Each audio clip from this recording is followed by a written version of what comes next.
দুনিয়ার চাহিদা পুরা করার জায়গা না। দুনিয়ার হায়াত হল সীমিত। দুনিয়া বলে প্রত্যেকটা মানুষের হায়াত সীমিত, বাড়বেও না কমবেও না। হায়াত শেষ হইতেই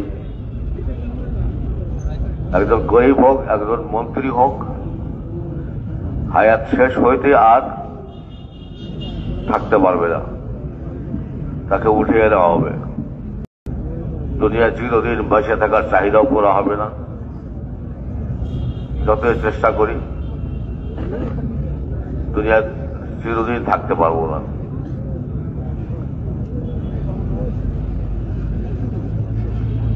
দুনিয়ার মধ্যে যৌবনকালে চাহিদা এটাও পুরা হবে না, আস্তে আস্তে বিরুদ্ধকাল ঘেরাও করে নেবে।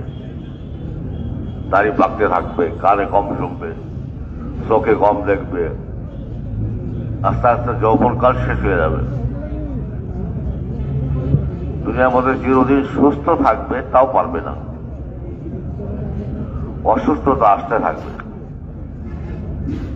দুনিয়ার মধ্যে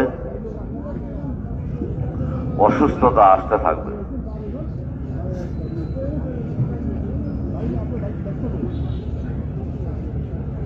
যতই চেষ্টা করুক সবসময় সুস্থ থাকতে পারবে না। রাত্রে শুয়ে আছে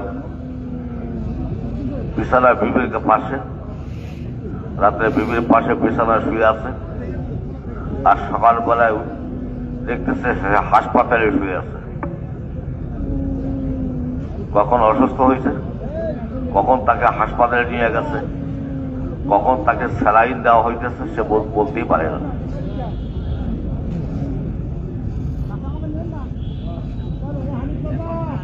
আর দুনিয়ার মধ্যে সমস্ত নিয়ামত ভোগ করবে তাও পারবে না।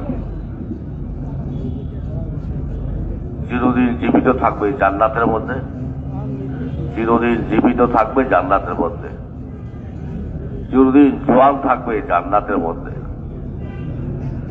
জান্নাতের মধ্যে কোনো মৃত্যু আসবে না। জান্নাতের মধ্যে মৃত্যু আসবে না। চিরজীবী জান্নাতের মধ্যে, চিরজীবী, এবং জান্নাতের মধ্যে চিরকুমার, চিরদিন জোয়ান থাকবে, মৃত্যুকাল আসবে না, দাড়ি পাকবে না, দাড়ি থাকবে না, টাটকা জোয়ান থাকবে।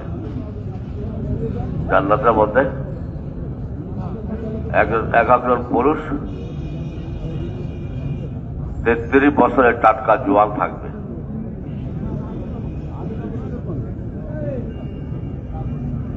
যৌবনকাল জান্নাতের মধ্যে, এবং জান্নাতের মধ্যে চিরদিন সুস্থ থাকবে, কোনদিন সে অসুস্থ হবে না। ডাক্তারের কাছে যাওয়া লাগবে না, ট্যাবলেট খাওয়া লাগবে না, বড়ি খাওয়া লাগবে না, ইঞ্জেকশন দেওয়া লাগবে না,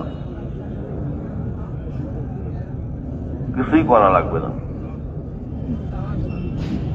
জান্নাতের মধ্যে চিরদিন সুস্থ থাকবে, এবং জান্নাতের মধ্যে চিরদিন সমস্ত নিয়ামত ভোগ করবে। দুনিয়ার মধ্যে চাইলেও নিয়ামত ভোগ করতে পারে না, চাইলেও খাইতে পারে না, কামাই করলেও খাইতে পারে না, খাওয়ার চাহিদা পুরা হয় না, আরামের চাহিদা পুরা হয় না, ঘুমের চাহিদা পুরা হয় না।